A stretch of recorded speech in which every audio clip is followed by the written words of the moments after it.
Gracias. Bien, si hay algo que tenemos en común los territorios de España, es una colorida, extensa y diversa red de clanes que está bien arraigada en nuestro pasado, ya que además es imprescindible para entender la nuestra reciente historia política. Tenemos, por ejemplo, el clan del 3% en Cataluña, tenemos el clan de los ERES de Andalucía, tenemos uno de rabiosa actualidad, el clan de los másters de Madrid, y, por supuesto, el más televisivo que es el de la Fariña en Galicia. Y en Asturias no quedamos atrás con esto de clanes. Tenemos, por ejemplo, el clan de los pupitres del Marea, tenemos el clan del Carbón, tanto en el suroccidente como en Unosa, tenemos el clan del agua de Pokémon, de Aquagest, tenemos, por supuesto, el clan del hormigón, que amasó bastante en el Musel, y del que vamos a hablar hoy, en el que nos vamos a centrar, que es el clan del asfalto. Si los clanes existen, ya tienen voz, y es porque hay grupos políticos dispuestos a escuitar, también a aceptar agasallos y a atender a los intereses de estos clanes. La política que se presta a poner el broche a este círculo vicioso y la política clientelar, que es la que no atiende al interés común, sino que atiende a intereses privados particulares seleccionados. Esto es la vieja política, que no mira para el conjunto de la ciudadanía. Los clanes y a la vieja política faen muy buenas migas. Bueno, pues para la vieja política no hay mejor campo de operaciones que el de la gestión de las infraestructuras y al arreglo de carreteras. Y a qué casualidad, al frente del artefacto más poderoso de la vieja política, vamos a topar a los políticos más viejos de Asturias, o bueno, vamos a llamarlos veteranos, ¿no? En este caso, al señor Pertierra, al señor Pereiro y al señor Lastra, todos hechos rondando del orden de los 30 años al frente a los mandos de las administraciones públicas, unos dando más la cara, otros más por debajo. Bien, pues en este caso, falando del clan del asfalto, lo que vemos es que este clan está mandando un mensaje muy claro a quienes están al frente de las administraciones, que es recortar en el mantenimiento de carreteras para hacer que no funcione y a privatizarlo. Eso es lo que dice el clan del asfalto. Vamos a matizar que es privatización, ¿vale? Porque el clan del asfalto, como todos los clanes, por una parte es enemigo de lo público, pero por la otra necesita de lo público porque lo parasita, ¿no? A la vez vive de hecho. Esto encaja perfectamente con la respuesta que dio el señor Pertierra el martes pasado, falando de la súa visión de la Dirección General de Infraestructuras. Gestión mixta, falou. Y es decir, volcar millones desde la administración pública a empresas privadas. Esto es música para los oídos del clan del asfalto. ¿Y a por qué estoy contando todo esto? Pues porque existe una clara relación entre el clan del asfalto, la vieja política y a las chacerias que estamos padeciendo en las nuestras infraestructuras de comunicaciones. Carreteras vitales particulares, el medio rural, que están completamente reventadas por años de deterioro en sin actuaciones. Durante los temporales, puertos cerrados por estar averiada la maquinaria. Escolares que no llegan a clase. Caso cercado por olvido de la vía alternativa que siempre tuvo. San Antolín de Ibias cercado en febrero por el abandono del conio, también por mala gestión de las quitanieves. Ya estamos y al reguero de fanas y argallos que tanto bien sin retirar. Están haciendo lo guapo en su consellería, señor Lastra. La gestión es brillante, sin duda. Fresadoras paradas porque no hay tornillos para repararlas. Eso es lo que tienen a su consellería. Y justo los que basan la su acción política en chamentarse porque no disponen de presupuestos también por la propia incapacidad para negociarlos, cuando realmente los tienen, porque todo este año gobernó con presupuestos, al su gusto supuestamente, pues déjanos los mismos pufos. Entonces lo que nos preguntamos es que a ver si el problema van a ser ustedes, ¿no? Vamos a analizar la súa gestión. En cuanto a la plantilla, disminución efectiva de 70 personas, 70 efectivos, lo cual disminuye la capacidad operativa para el mantenimiento y aumenta las externalizaciones, los contratos externos.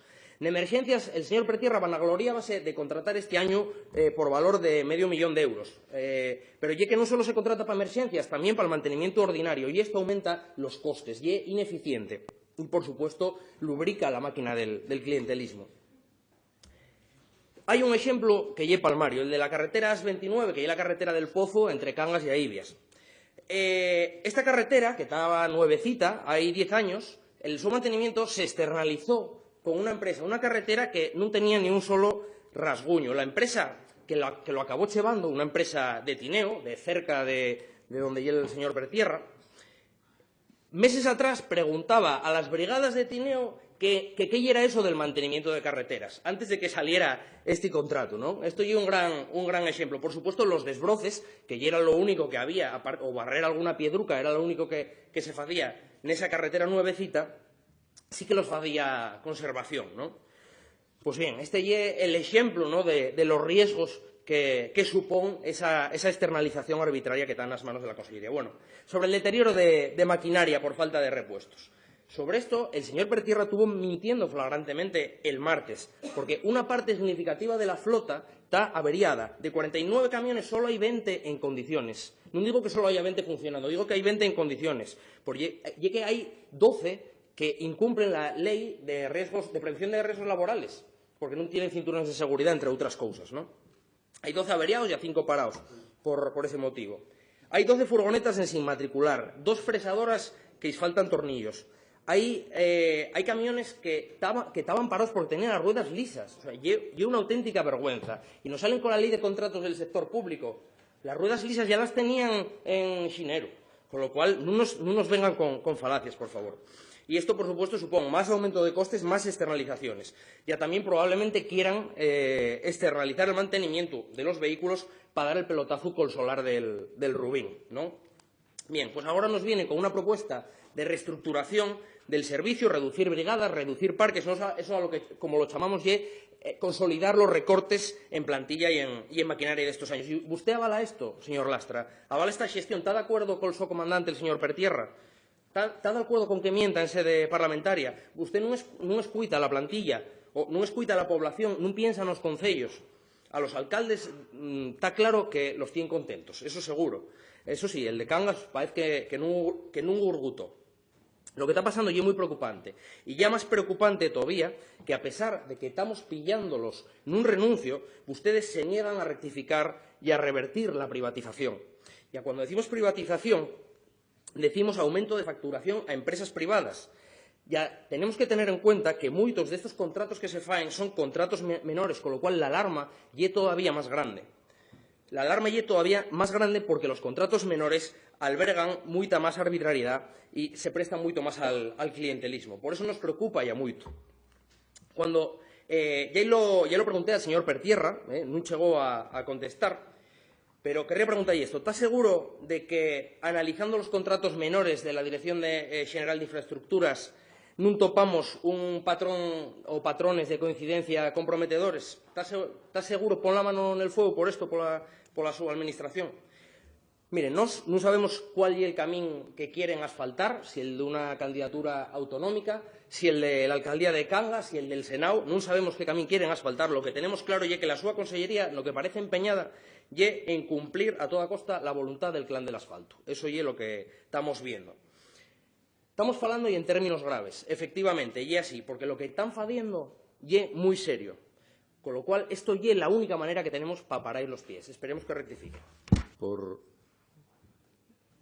iniciar la intervención, la interpelación se me hace hoy en esta Cámara por una cuestión personal que trataré de eludir, pero que resulta inicialmente inevitable. El martes de esta semana, usted me preguntó si había atendido a la comparecencia que se llevó a cabo en la Comisión de Política Territorial sobre este mismo asunto. El asunto era el mismo, exactamente el mismo. Y comparecía el director general de Infraestructuras de la consejería que yo dirijo. Hoy ha repetido usted más o menos la misma disertación, con variaciones muy poco relevantes respecto a lo que dijo el martes y que quiere seguir diciendo. Le contesté que sí, que había prestado mucha atención, que había seguido la comparecencia con mucha atención, y usted debió entender que cuando contestaba eso me refería a que había prestado atención solo a lo que usted decía. A las preguntas de disquisición, a esas preguntas que contienen insinuaciones o, por decirlo de otra manera, afirmaciones, a la vez que interrogantes, de tipo insidioso, con un estilo que seguramente pretende acuñar y que puede ser también una idea de la concepción de las relaciones políticas que se pueden tener, vaya usted a saber. Pero entiendan que yo estuve más pendiente de las respuestas. Y como la respuesta y como la comparecencia se produjo sobre este mismo asunto, me remito a las respuestas que se dieron, porque no encuentro todavía ninguna novedad digna de mención que pueda ser puesta de relieve hoy, diferente de lo que hemos discutido el martes. Y reconozcan que no se eludió el asunto, la discusión, se contestó a todo lo que se preguntó y pudieron participar también el resto de los grupos parlamentarios con sus preguntas o con sus interrogantes. Cada uno elige, cada parlamentario elige, allí donde el reglamento se lo permite, la dimensión formal del debate. Han querido que contestara el director general, que fuera la persona elegida para comparecer, y así fue. Yo hubiera preferido que fuera el consejero, que fuera yo mismo, no porque realmente tenga una información distinta. Comparecería con el asesoramiento del director general y del conjunto de técnicos de la consejería, como ustedes pueden perfectamente deducir. Pero ha elegido otra fórmula de debate y yo, sinceramente, no voy a recargar el diario de sesiones con lo dicho más veces. Sin embargo, entiendo que se han planteado algunas cuestiones que sí necesitan respuesta. Sí hay un debate en la opinión pública, hay un debate que ocupa y hay una preocupación que ocupa la consejería, como es lógico, que tiene que ver con dos cosas. Con la situación de los medios personales, con la situación de los trabajadores, la ordenación del trabajo, la situación de evitar conflictos con la inspección de trabajo en relación a lo que se puede considerar actuaciones de fuerza mayor o extraordinarias estructurales y ver cómo se aborda ese problema, teniendo en cuenta que se trabaja en condiciones complejas, complicadas, porque aquí se crece la actividad y se desarrolla de una manera distinta cuando aparece la actuación de vialidad invernal o cuando hay situaciones extraordinarias por razones climatológicas como las que hemos vivido, que se viven unos años sí y otros no. Pero, en cualquier caso, tenemos que estar preparados para que se produzcan en cualquier circunstancia. Y eso afecta a las relaciones del personal. Es verdad que también ha habido una información sobre la reestructuración de las brigadas, que no es nueva, que pertenece al año pasado, que es la segunda que se hace, una en septiembre del 16 y otra en octubre del 17, y que está siendo sometida a valoración jurídica y económica. Y en función de lo que diga esa valoración jurídica y económica, desde el punto de vista formal, la convertiremos en una propuesta de negociación. Por lo tanto, situación abierta, pero en cierta medida entiendan que tenemos que tomar una iniciativa, hacer una propuesta. No digo que sea la propuesta que más guste, pero tenemos que hacerla y la vamos a hacer, porque tiene que ver con la respuesta también a otro tipo de problemas. Problemas en relación con las horas extraordinarias y la propia estructura de la plantilla. Y entiendan también que me resisto a que se produzcan amortizaciones en las vacantes, que la situación dista mucho de ser, yo no voy a hacer los números, si quiere hacemos los números de la legislatura, pero ¿para qué? Si esta es información objetiva, sobre la que no hay nada que discutir, sobre el número de vacantes y las que se han amortizado en la legislatura son unas o son otras, punto. Y yo también le voy a decir acépteme que me resista a seguirle en este caso, en su entusiasta pretensión de participar en la contienda sindical. Entienda que no lo haga. Aparte de que casi todas las experiencias que hay de iniciativas del Gobierno en este tipo de cosas han sido un fracaso, y las de la oposición también. Pero usted no lo sabe porque no gobernó y tampoco lo va a hacer, porque resulta bastante obvio que no tiene ningún discurso en términos de responsabilizarse de una acción de gobierno. Pero yo no lo voy a hacer. La contienda sindical está donde tiene que estar. Y no voy a ser yo. Yo estableceré las condiciones de la negociación en términos objetivos. En términos objetivos. Existe la función pública, existen las estructuras que deben estar despersonalizadas en este sentido y existe la representación sindical legítima, que hay que respetar. Lo otro tiene que ver con el material y, efectivamente, no vengo a presumir de cómo está. Pero tampoco voy a decir que está todo mal. Y tenemos en marcha un plan de renovación, que es lo que hay que tener programado anualmente y que lo vamos a seguir escrupulosamente, en función de la disponibilidad presupuestaria. Pero vamos a renovar el material y trataremos, lógicamente, de evitar, porque no solo es necesario, sino que entiendo que obligatorio, no incurrir en ninguna cuestión que tenga que ver con la seguridad de los trabajadores, que sí me importa, y mucho. Y, por lo tanto, actuaremos con orden en estas cosas. Personal y medios materiales. Esas son las dos variables de este problema. Lo demás creo que ya se lo dije. Y, bueno, estaré en condiciones de seguir diciéndoselo, pero hay otras cosas que, por Dios, no me obliguen ni siquiera a mencionarlas. Señor conselleiro, empezou a súa intervención intentando zafase de responder. É lo que fixo, así é como empezou, pero tiene que entender que usted é el máximo responsable de la súa consellería e tiene que responder ante la negligencia de la Dirección General de Infraestructuras, porque por enriba de ella está usted, y usted tiene que responder por ella. Y todavía no ha respondido, además. Si sigue pensando que puede ser usted quien marque de lo que se fala aquí y a lo que no, pues está muy equivocado, porque ese tiempo, pues, afortunadamente, ya se acabó. Yo entiendo que se revuelva, ¿no? Pero sepa que la súa indignación al encaixar esto es directamente proporcional a las razones que yo hoy traigo, que no son las razones mías, son las razones de la plantilla, son las razones de toda la población que se ve afectada por la mala xestión de la súa consellería. ¿Vale? Espero que eso quede claro. Me alegro que se indigne.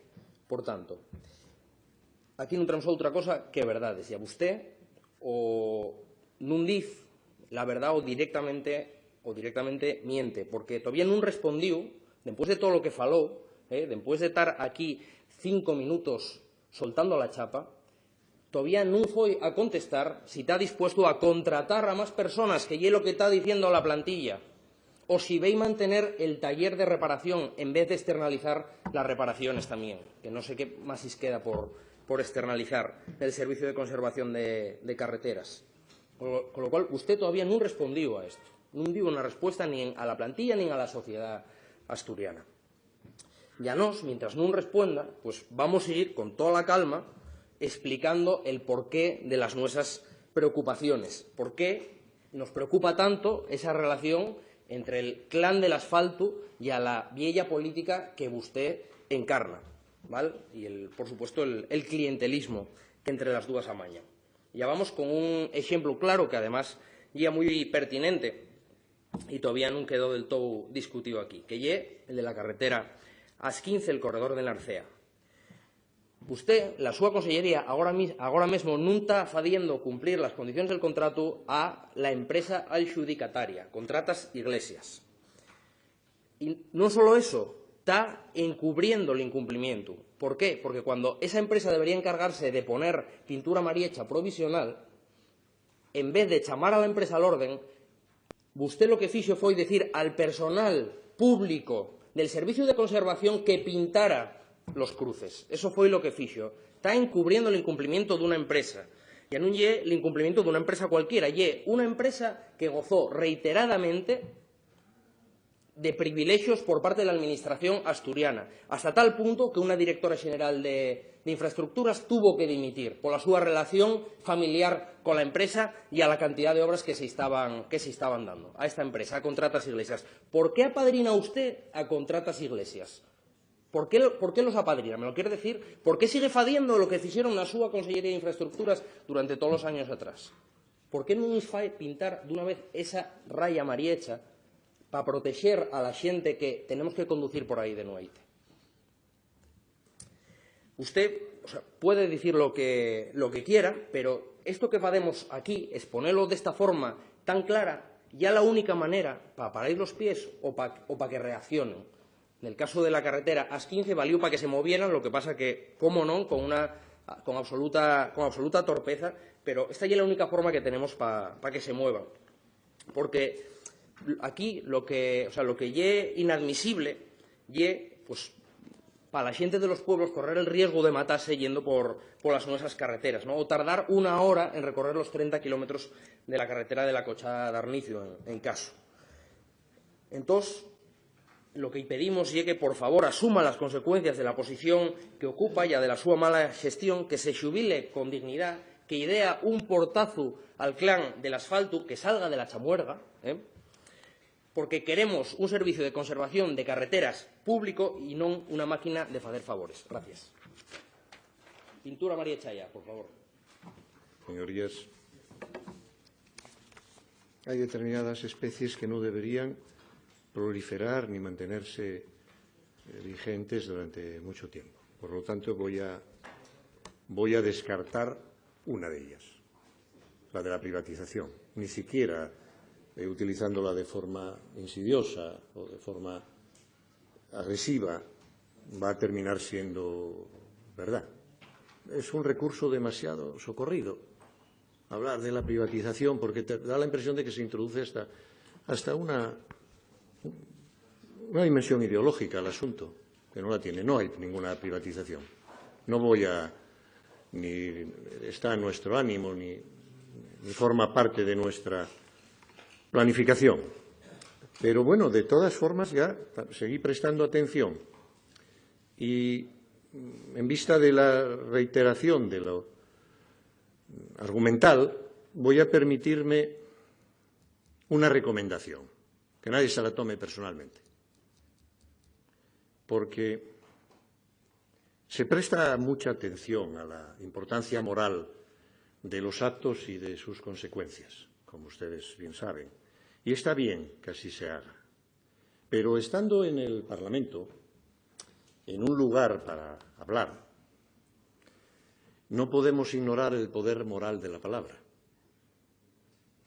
Y permítanme entonces referirme a la recomendación contenida en el manual de vida que se atribuye a Epicteto, que es de fácil acceso,